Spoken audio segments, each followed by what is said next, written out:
আগুনের সামনে দাঁড়িয়ে ইরান। এবার যুদ্ধ শুরু হলে ছড়াবে, সীমান্ত ছাড়িয়ে যাবে। আমেরিকার সবচেয়ে আধুনিক যুদ্ধ বিমান যখন পারস্য উপসাগরের আকাশ কাঁপাচ্ছে, তখন তেহরানের এক বৃদ্ধ কিন্তু অটল মানুষ মাইক্রোফোনের সামনে বললেন মাত্র একটি বাক্য: এবারের যুদ্ধ আঞ্চলিক থাকবে না। ট্রাম্প ভাবছেন ইরান শেষ, নৌবাহিনী নেই, বিমান বাহিনী নেই, নেতারা নেই। হোয়াইট হাউসের মাইক্রোফোনে দাঁড়িয়ে তিনি বললেন তারা আলোচনার জন্য মরিয়া। কিন্তু মোস্তফা খামেনি বললেন উল্টো কথা। ইরানের সুপ্রিম লিডার আলী খামেনি পরিষ্কার জানিয়ে দিলেন ইরান কখনো আত্মসমর্পণ করেনি, করবেও না।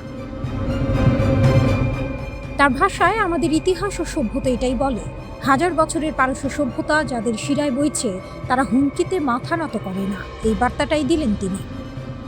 হরমুজ প্রণালী, এই সরু জলপথ দিয়ে প্রতিদিন যায় পৃথিবীর প্রায় 20% তেল ও গ্যাস। সৌদি আরব, সংযুক্ত আরব আমিরাত, কুয়েত, ইরাক, সবার তেল এই পথেই বের হয়। ইরান বহু আগেই ঠিক করে রেখেছে যুদ্ধ হলে এই গলা টিপে ধরবে সে। হরমুজ বন্ধ মানে বিশ্বের তেলের দাম রাতারাতি আকাশ ছুঁবে। ইউরোপ, এশিয়া, আমেরিকা কেউ বাদ যাবে না। পেট্রোলের দাম চড়বে, মালবাহী জাহাজ থামবে, অর্থনীতি টলমল করবে। এটাই ইরানের সবচেয়ে বড় অস্ত্র। যুদ্ধ করতে হয় না, শুধু একটি প্রণালীর মুখ আটকে দিতে হয়। আর এই কারণেই ট্রাম্পের উপসাগরীয় মিত্ররা রাতের ঘুম হারিয়েছেন। ইউরেনিয়াম যে তাস ছাড়বে না তেহরান। আলোচনা টেবিলে ট্রাম্প চাইছেন একটাই জিনিস: ইরানের সমৃদ্ধ ইউরেনিয়ামের মজুদ। ওয়াশিংটনের দাবি এই মজুদ থাকলেই পরমাণু অস্ত্র তৈরির পথ খোলা থাকে। কিন্তু তেহরান বলছে না। ইরানের হিসেব সহজ, এই মজুদ তাদের শেষ দর কষাকষির হাতিয়ার। এটা ছেড়ে দিলে টেবিলে আর কিছুই থাকবে না। তাই তারা বাজি ধরেছে সময়ের উপর। ট্রাম্প কি সত্যিই আরেকটি দীর্ঘ যুদ্ধে ঝুঁকি নেবেন? সেই যুদ্ধ যেটায় সৌদি আরবের তেলক্ষেত্র পুড়বে, দুবাইয়ের আকাশচুম্বী ভবনে কাঁপন ধরবে। 1980 থেকে 88 সালের ইরান ইরাক যুদ্ধে 8 বছর ধরে লক্ষাধিক মানুষ মারা গেছে। ইরাক জিততে পারেনি, সাদ্দামের পেছনে পশ্চিমা মদদ ছিল, তবু ইরান ভাঙেনি। এই জাতির হাড়ে হাড়ে মিশে আছে প্রতিরোধের সংস্কৃতি। হাজার বছরের পারস্য সাম্রাজ্যের উত্তরসূরিরা এত সহজে মাথা নোয়ায় না। খামেনি যখন বললেন যুদ্ধ ট্রান্স রিজিওনাল হবে, তখন কূটনৈতিক মহলে একটাই প্রশ্ন উঠল: তিনি ঠিক কি বোঝাতে চাইলেন? হিজবুল্লাহ লেবাননে, হামাস গাজায়, হুথিরা ইয়েমেনে, ইরাক ও সিরিয়ায় ইরান সমর্থিত মিলিশিয়া, এরা সবাই ইরানের তৈরি করা একটি জাল, প্রতিরোধের অক্ষ। একটা দেশে আঘাত লাগলে পুরো জাল কাঁপে। তার মানে যুদ্ধ শুধু ইরানে সীমাবদ্ধ থাকবে না। ইসরায়েলে রকেট পড়বে, উপসাগরীয় দেশে ড্রোন হামলা হবে, লোহিত সাগরে জাহাজ আটকাবে হুথিরা, বিশ্বের সরবরাহ শৃঙ্খল আরও একবার ঢলে উঠবে। এই চিত্র আঁকলেই বোঝা যায় কেন ট্রাম্পের উপসাগরীয় মিত্ররা চাইছেন আলোচনা, যুদ্ধ নয়। ট্রাম্প জিতেছেন কিছু, খামেনিও হারেননি সব। ইরানের সামরিক শক্তি কমেছে, কিন্তু তাদের কৌশলগত অবস্থান এখনো শক্ত। হরমুজ প্রণালী এখনো তাদের হাতের মুঠো। ইউরেনিয়াম মজুদ এখনো টেবিলে আছে, আর খামেনির সেই সতর্কবার্তা এখনো বাতাসে ভাসছে।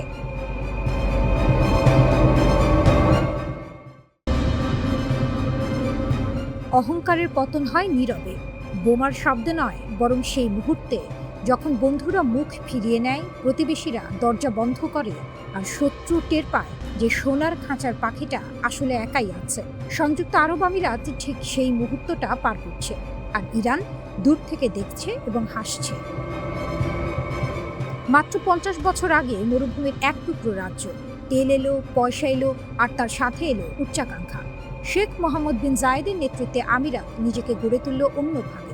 শুধু তেলের উপর বসে থাকেনি, বরং বিশ্ব বাণিজ্যের কেন্দ্র বানিয়েছে, বন্দর বানিয়েছে, সার্বভৌম তহবিল ঝেলেছে বিশ্বের নানা প্রান্তে। ইয়েমেনে প্রক্সি যুদ্ধ, সুদানে প্রভাব বিস্তার, আফ্রিকায় ঘাঁটি। ছোট দেশ কিন্তু লম্বা হাত। মার্কিন সামরিক কর্মকর্তারা আদর করে নাম দিয়েছিলেন লিটল স্পার্টা। প্রাচীন গ্রিসের যুদ্ধবাজ নগর রাষ্ট্রের সাথে তুলনা, ছোট কিন্তু ভয়ঙ্কর।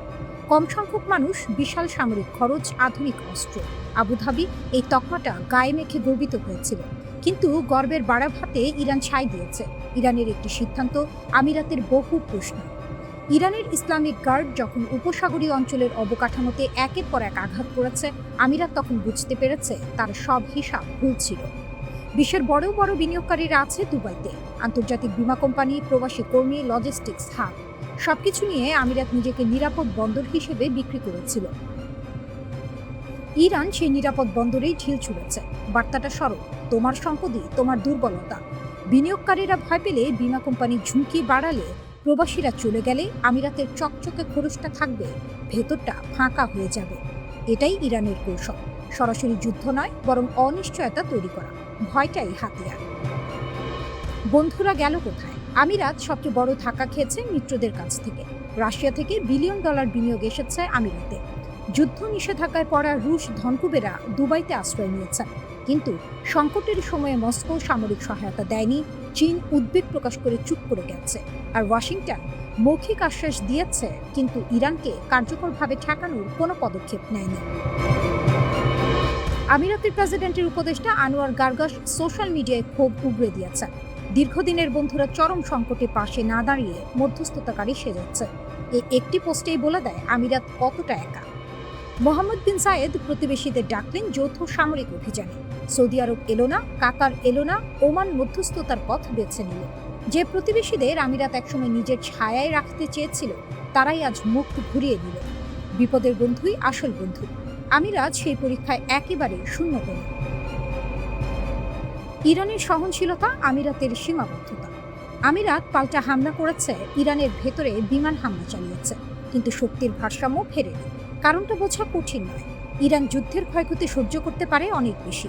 বহু দশক ধরে নিষেধাজ্ঞার মধ্যে বেঁচে থেকে অভাবের সাথে সংসার করে ইরান একটি কঠিন মনোবল তৈরি করেছে। আমিরাতের আধুনিক যুদ্ধ বিমান আছে, প্রশিক্ষিত সেনা আছে, কিন্তু নাগরিকদের কষ্ট সহ্য করানোর রাজনৈতিক সক্ষমতা নেই।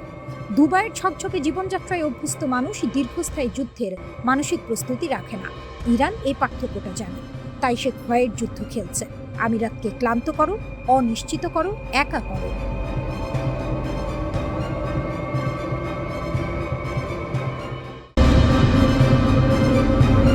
পেন্টাগনের পরিকল্পনা টেবিলে নতুন অভিযানের মানচিত্র। ইসরায়েলের সামরিক মহলে চাপা উত্তেজনা। গত মাসে কার্যকর হওয়া যুদ্ধবিরতির পর ইরানে আবারও নতুন করে বড় ধরনের হামলা চালানোর জন্য সবচেয়ে জোরালো প্রস্তুতি নিচ্ছে ইসরায়েল ও যুক্তরাষ্ট্র। আগামী সপ্তাহের শুরুর দিকে এই হামলা শুরু হতে পারে বলে মধ্যপ্রাচ্যের 2 কর্মকর্তার বরাত দিয়ে এক প্রতিবেদনে জানিয়েছে মার্কিন সংবাদ মাধ্যম দ্য নিউ ইয়র্ক টাইমস। মাস যায়নি, মার্কিন বোমায় ইরানের ক্ষেপণাস্ত্র কেন্দ্র ধুলোয় মিশেছিল। বাইরে থেকে মনে হয়েছিল খেলা শেষ, কিন্তু যে লাউ সেই কদু। হরমুজ প্রণালী বারবার 33টি ক্ষেপণাস্ত্র কেন্দ্রের মধ্যে 30টি এরই মধ্যে আবার সচল হয়েছে। মার্কিন গোয়েন্দারা নিজেরাই স্বীকার করছেন, ইরান তাদের ভূগর্ভস্থ স্থাপনাগুলোতে দ্রুত নিয়ন্ত্রণ পুনরুদ্ধার করেছে। ইরানের পার্লামেন্টের স্পিকার গালিবাফ সামাজিক মাধ্যমে লিখেছেন, যে কোনো আগ্রাসনের উপযুক্ত জবাব দিতে আমাদের সশস্ত্র বাহিনী প্রস্তুত। তারা বিস্মিত হবে। একথা ফাঁকা আওয়াজ নয়। যে জাতি 40 বছর ধরে অবরোধের মধ্যে টিকে থেকেছে, নিষেধাজ্ঞার শিকলে বাঁধা পড়েও নিজেদের পারমাণবিক কর্মসূচি চালিয়ে গেছে, তাদের সহজে ভাঙার কথা নয়। ওয়াশিংটনের 2 মুখ। ট্রাম্পের উপদেষ্টারা এখন 2 মেরুতে। একদল চাইছেন আলোচনার পথ খোলা রাখতে। তারা ইরানকে রাজি করাতে চাইছেন হরমুজ প্রণালী খুলে দিতে, যাতে ট্রাম্প নিজেকে বিজয়ী বলে দাবি করতে পারেন। অন্য দল চাইছেন আরও বোমা, আরও চাপ। পেন্টাগন ইতিমধ্যে পুরনো অপারেশন এপিক ফিউরির নতুন সংস্করণ তৈরি করে রেখেছে। নতুন নাম, পুরনো খেলা। 50,000-এর বেশি মার্কিন সেনা, 2টি বিমানবাহী রণতরী, 1 ডজনের বেশি ডেস্ট্রয়ার, সবই তৈরি। জেনারেল ড্যানকিন সিনেটে বলেছেন, নির্দেশ পাওয়া মাত্রই অভিযান শুরু হবে। আরও ভয়ঙ্কর পরিকল্পনা আছে। ইস্পাহান পারমাণবিক কেন্দ্রের মাটির গভীরে যা আছে, সেটা ধ্বংস করতে বিশেষ বাহিনী সরাসরি মাটিতে নামানোর কথা ভাবা হচ্ছে। মার্চ মাসেই সে উদ্দেশ্যে কয়েকশো বিশেষ কমান্ডো মধ্যপ্রাচ্যে পাঠানো হয়েছে। খার্কিভ দ্বীপ দখলেরও পরিকল্পনা আছে, ইরানের তেল রপ্তানির প্রাণকেন্দ্র। কিন্তু মার্কিন সামরিক কর্মকর্তারাই ফিসফিস করে বলছেন, এই পথে জয় সহজ না। ইরান প্রতিবার ঘুরে দাঁড়িয়েছে, প্রতিবার। এই সমীকরণে একটা চুপচাপ খেলোয়াড় আছে, বেইজিং। হরমুজ প্রণালী দিয়ে যে তেল আসে তার বড় অংশ চীনের ঘরে যায়। তেহরান চীনের কৌশলগত মিত্র। সাপের মাথা না কাটলে সাপ মরে না, এটা ট্রাম্পের বিশ্বাস। ইরানের পারমাণবিক অস্ত্র তৈরির স্বপ্ন চিরতরে মুছে না দিলে তিনি সন্তুষ্ট নন। কিন্তু ইতিহাস বলে, মধ্যপ্রাচ্যে বড় শক্তির চূড়ান্ত বিজয় বলে কিছু হয় না। আফগানিস্তান মনে আছে, ইরাক মনে আছে। ইরান এখন কোণঠাসা, কিন্তু মরিয়া শত্রু সবচেয়ে বিপজ্জনক। হরমুজ প্রণালীর 30টি ক্ষেপণাস্ত্র কেন্দ্র চুপচাপ জেগে আছে। পরের গুলি কখন ছোটে, সেটাই এখন পৃথিবীর সবচেয়ে দামি প্রশ্ন।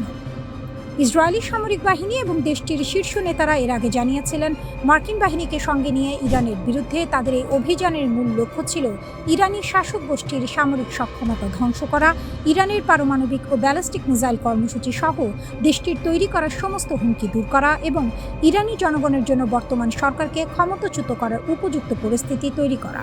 তবে গত মাসে হওয়া যুদ্ধবিরতির কারণে ইসরায়েলের ঘোষিত এই লক্ষ্যগুলোর কোনোটিই এখনও পূরণ হয়নি।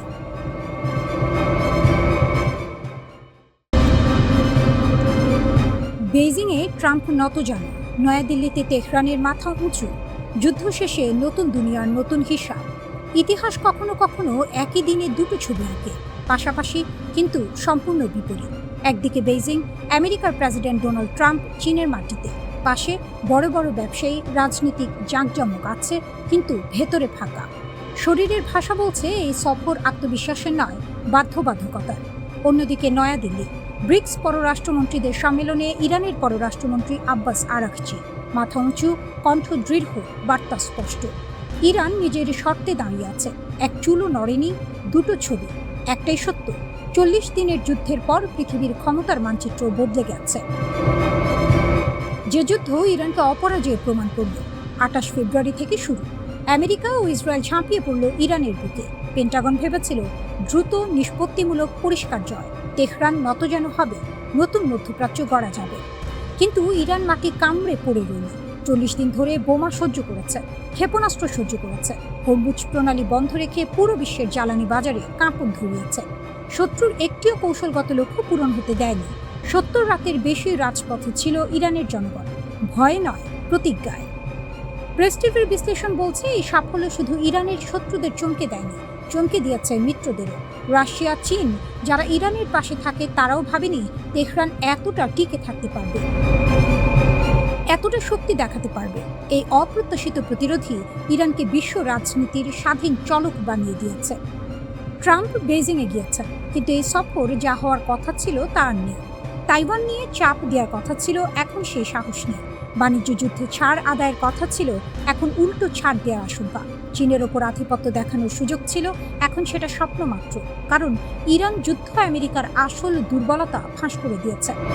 প্যাট্রিয়ট মিসাইল শেষ হয়ে গেছে, থার্ড ইন্টারসেপ্টরের মজুদ তলানিতে, টমাহক ক্রুজ ক্ষেপণাস্ত্র নিঃশেষ প্রায়। এগুলো বানাতে লাগে বছর, লাগে কোটি কোটি ডলার। এখন চীন যদি তাইওয়ানে হাত বাড়ায়, আমেরিকার হাতে দেওয়ার মতো কি আছে? তাইওয়ান জানে, জাপান জানে, দক্ষিণ কোরিয়া জানে, আর সবচেয়ে ভালো জানে বেইজিং। তাই এবার আলোচনা টেবিলে চীন বসেছে অন্যরকম ভূমিতে। দাবি দেওয়া এখন আর সীমাবদ্ধ নেই, কারণ আমেরিকার ঘাড়ে চেপে বসেছে ব্যর্থ যুদ্ধের বোঝা। মার্কিন বিশ্লেষকরা পর্যন্ত আশঙ্কা করছেন, ট্রাম্প হয়তো তাইওয়ানের সামরিক সহায়তা কমিয়ে আনবেন, অকল্পনীয় ছাড় দিতে বাধ্য হবে। আমেরিকা এখন আর শর্ত দেওয়ার জায়গা নেই, শর্ত শুনতে বাধ্য হচ্ছে। আরাকচি, নয়াদিল্লি, প্রতীকের চেয়েও বড় বার্তা। ঠিক যখন ট্রাম্প বেইজিংয়ে কোণঠাসা, ঠিক তখনই নয়াদিল্লিতে ব্রিক্স সম্মেলনে আরাকচি, পাশে উঠতি শক্তির প্রতিনিধিরা, যারা আমেরিকার একচেটিয়া দুনিয়াকে চ্যালেঞ্জ করছে। আরাকচির বক্তব্য একটাই, ইরান নিজের নীতি থেকে এক পাও সরেনি। যুদ্ধ হয়েছে, চাপ এসেছে, বোমা পড়েছে, তবু ইরান নিজের অধিকারের প্রশ্নে কোনো আপোষ করেনি। এই বার্তার তাৎপর্য বিশাল। বিশ্ব দেখছে, একটি দেশ যাকে পরাশক্তি ঘিরে ধরেছিল, সে সম্মেলনে এসে বুক চিতিয়ে কথা বলছে, ভিক্ষা চাইছে না, মাথা নামাচ্ছে না। এই দৃশ্যটাই নতুন পৃথিবীর ঘোষণাপত্র। তেহরানের সবচেয়ে বড় শক্তি এটাই, সে চীনের মুখের দিকে তাকায়নি, রাশিয়ার কাঁধে ভর দেয়নি। নিজের সামরিক সক্ষমতা, নিজের জনগণের মনোবল, নিজের কৌশলগত বুদ্ধি, এই তিনটিকে পুঁজি করে লড়েছে।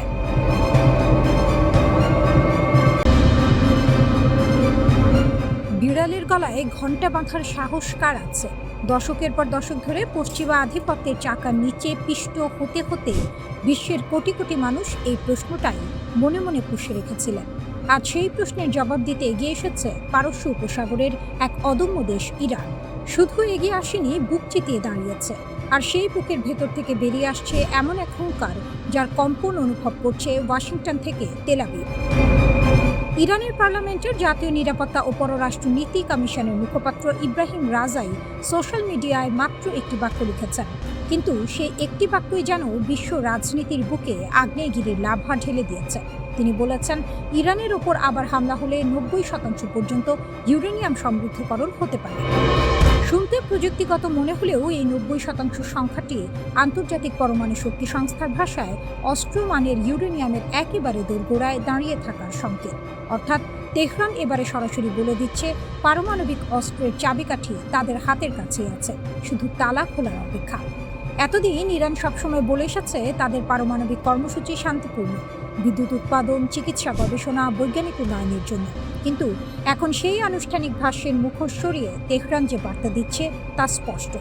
এটি শক্তির ভাষা, এটি ভয় দেখানোর ভাষা, এটি এমন এক বার্তা যেখানে ইরান বলতে চাইছে আমরা আর থামব না।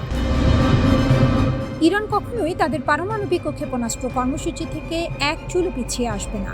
ইরানের জনগণ যেভাবে স্থল, আকাশ ও সমুদ্র সীমা রক্ষা করে, ঠিক তেমনিভাবেই রক্ষা করবে দেশের পারমাণবিক ও মিসাইল প্রযুক্তি।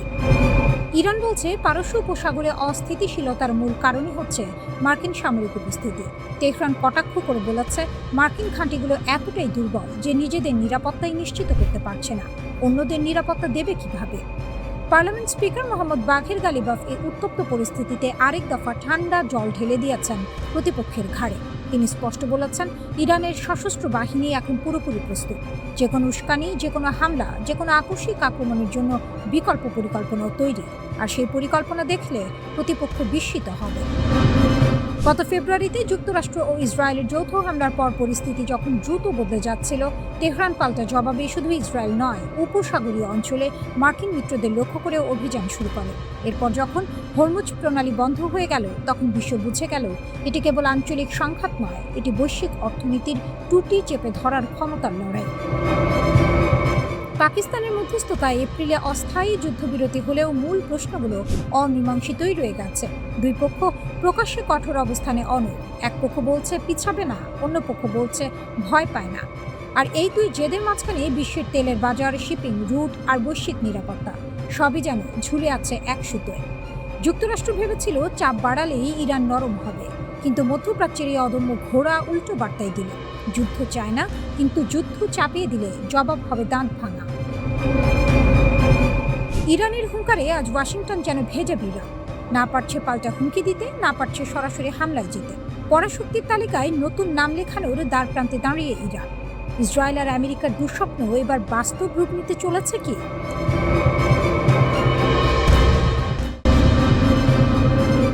আমেরিকা আর ইসরায়েলের মিলিত আঘাতে ইরান ক্ষতবিক্ষত, কিন্তু হার মানেনি।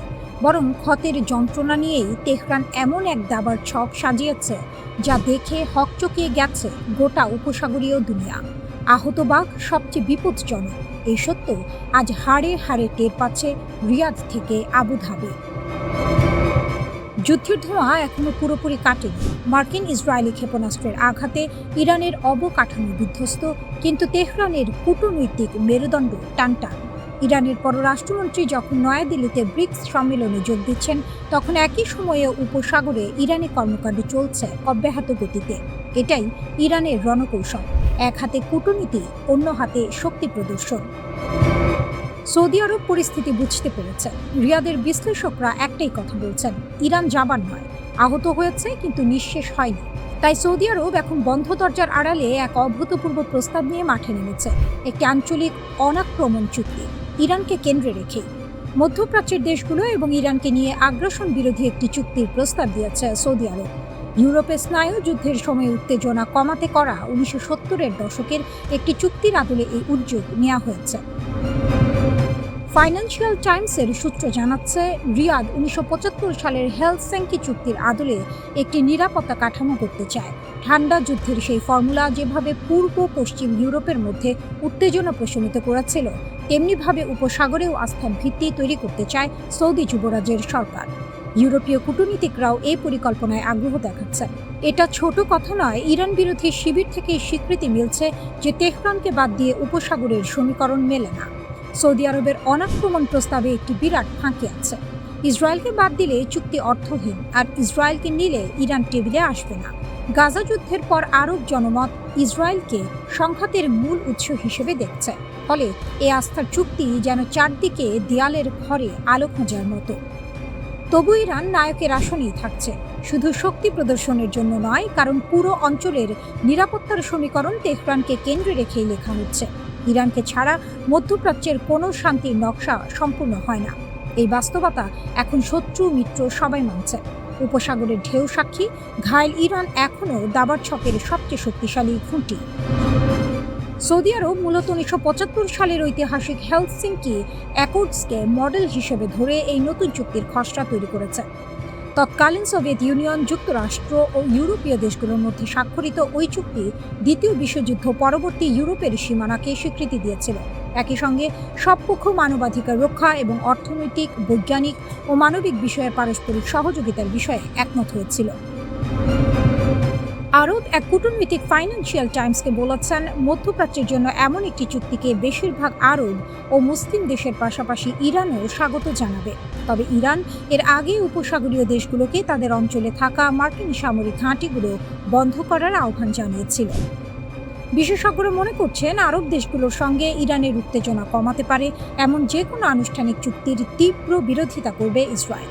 এছাড়া কৌশলগতভাবে অত্যন্ত গুরুত্বপূর্ণ হরমুজ প্রণালীর মতো সংবেদনশীল বিষয়গুলো এই চুক্তিতে কিভাবে সমাধান করা হবে তাও পরিষ্কার নয়।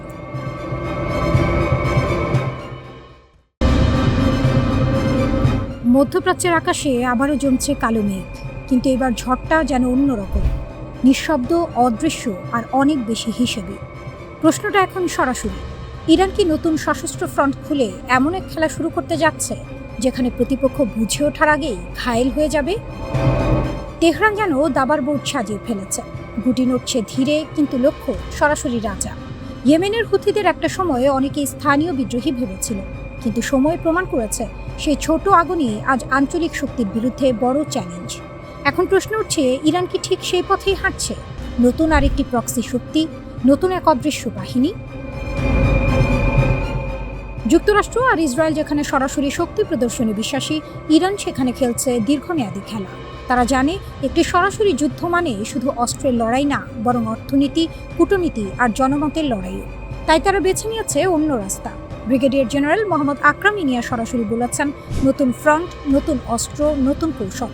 এই তিনটি শব্দই এখন পুরো অঞ্চলের জন্য অ্যালার্ম বেল। কিন্তু এই নতুন বলতে আসলে কি বোঝাচ্ছে তেহরান? প্রথমত, প্রক্সি নেটওয়ার্কের বিস্তার। ইরান ইতিমধ্যেই মধ্যপ্রাচ্যের বিভিন্ন জায়গায় এমন শক্তির জাল বুনেছে যেগুলো একদিকে স্থানীয়, অন্যদিকে কৌশলগতভাবে ইরানের সঙ্গে সংযুক্ত। এটা যেন মাকড়সার জাল, এক প্রান্তে টান দিলেই অন্য প্রান্ত কেঁপে ওঠে। দ্বিতীয়ত, অস্ত্রের বিবর্তন। সাম্প্রতিক যুদ্ধে শুধু মিসাইল আর আত্মঘাতী ড্রোন দিয়েই ইসরায়েলি স্থাপনাগুলোকে কাঁপিয়ে দিয়েছে তেহরান। এখন তারা বলছে, এটা ছিল কেবল শুরু। রাশিয়ার সহায়তায় উন্নত মিসাইল প্রযুক্তি, দীর্ঘপাল্লার হামলা সক্ষমতা আর নতুন প্রজন্মের ড্রোন, সব মিলিয়ে ইরান যেন নিজের অস্ত্রাগারকে নতুন করে সাজিয়েছে। তৃতীয়ত, পারমাণবিক ছায়া। ইসরায়েলি প্রধানমন্ত্রী বেনিয়ামিন নেতানিয়াহু দাবি করেছেন, ইরানের কাছে পর্যাপ্ত সমৃদ্ধ ইউরেনিয়াম রয়েছে, যা 90% উন্নীত করলে পারমাণবিক অস্ত্র তৈরি সম্ভব। আর ইরানের পক্ষ থেকেও ইঙ্গিত দেওয়া হয়েছে, যদি আগ্রাসন বাড়ে তাহলে তারা সেই পথেই হাঁটতে পারে। এটা ঠিক যেন পিঠ দেয়ালে ঠেকে গেলে বাঘও থেমে থাকে না। এখন আসি সবচেয়ে গুরুত্বপূর্ণ জায়গায়, হরমুজ প্রণালী।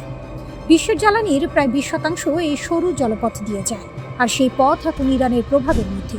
মানে যুদ্ধ শুধু মিসাইল দিয়ে না, তেল দিয়েও লড়া হচ্ছে। যুক্তরাষ্ট্র এই সংকটের সমাধান খুঁজতে চীনের দ্বারস্থ হয়েছিল, কিন্তু ফল খালি হাতে ফেরা।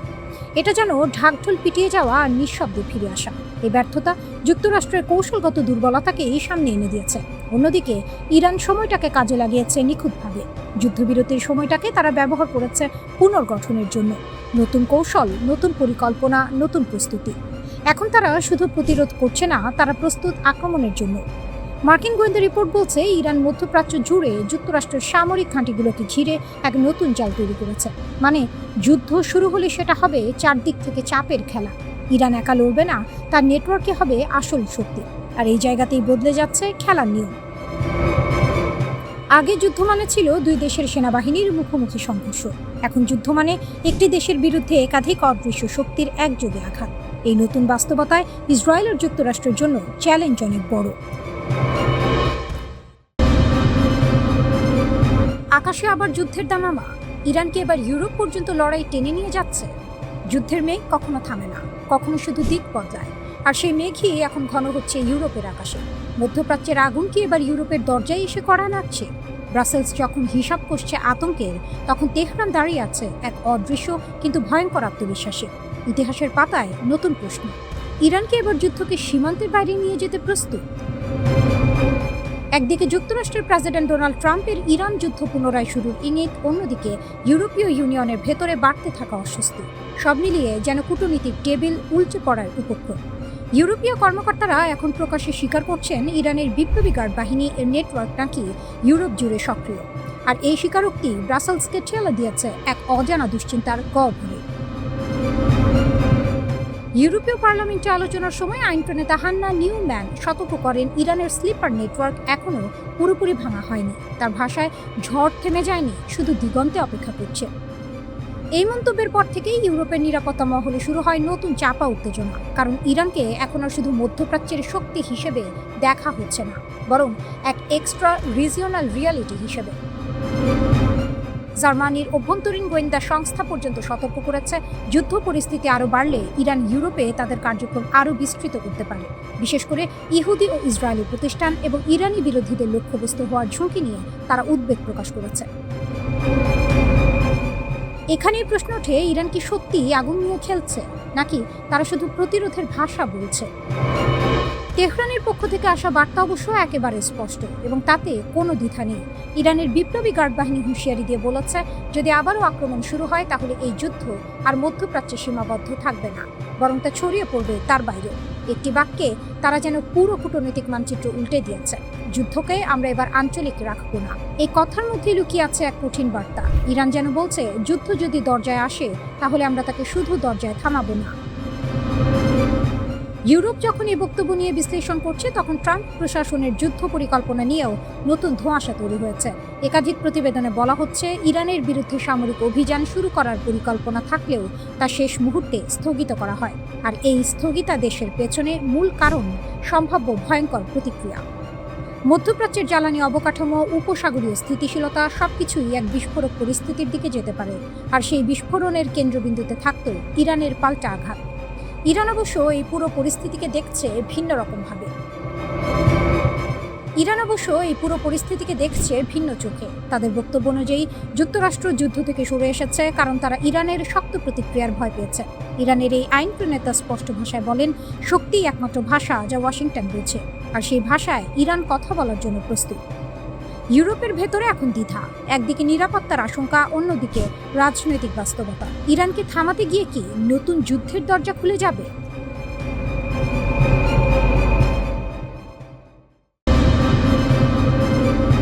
40 দিনের যুদ্ধ করলে, বোমা ফেললে তারপরও যে দেশ মাথা তোলে, সে দেশকে শেষ বলা যায় না।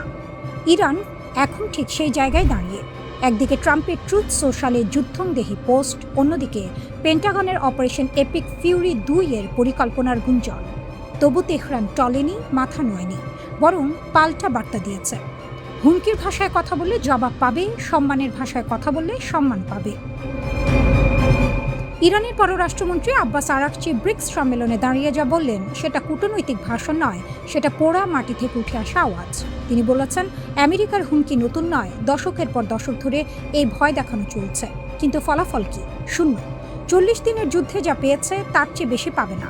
ইরান চাপে বাঁকে না, এটা তারা দেখেছে, অভিজ্ঞতা নিয়েছে। এই কথাগুলো ফাঁকা আস্ফালন নয়, পেছনে আছে একটি সামরিক বাস্তবতা যা ওয়াশিংটন ও তেল আবিবের ঘুম কেড়েছে। ইরানের হাতে আজ মধ্যপ্রাচ্যের সবচেয়ে বড় ও বৈচিত্র্যময় ক্ষেপণাস্ত্র ভাণ্ডার। মার্কিন সেন্ট্রাল কমান্ডের 2022 সালের হিসাব বলছে 3000-এর বেশি ব্যালিস্টিক ক্ষেপণাস্ত্র। শাহাব 3, সেজ্জিল, খোররামশার, এগুলোর পাল্লা 2000 কিলোমিটার পর্যন্ত। ইসরায়েল থেকে পূর্ব ইউরোপ পর্যন্ত পৌঁছাতে পারে। আর এখন ইরানি গণমাধ্যম থেকে আসছে আরও শীতল সংবাদ। 500টি আন্তঃমহাদেশীয় ব্যালিস্টিক ক্ষেপণাস্ত্র বা ICBM প্রস্তুত করা হচ্ছে। নিউ ইয়র্ক, ওয়াশিংটন ডিসি, এই শহরগুলোর নাম উঠছে সম্ভাব্য লক্ষ্যবস্তু হিসেবে। আলাদাভাবে গুঞ্জন উঠেছে, উত্তর কোরিয়ার হোয়াসং 15 ক্ষেপণাস্ত্রের প্রযুক্তি ইরানে পৌঁছেছে, যে ক্ষেপণাস্ত্রের পাল্লা প্রায় 13,000 কিলোমিটার, আমেরিকার মূল ভূখণ্ড পর্যন্ত।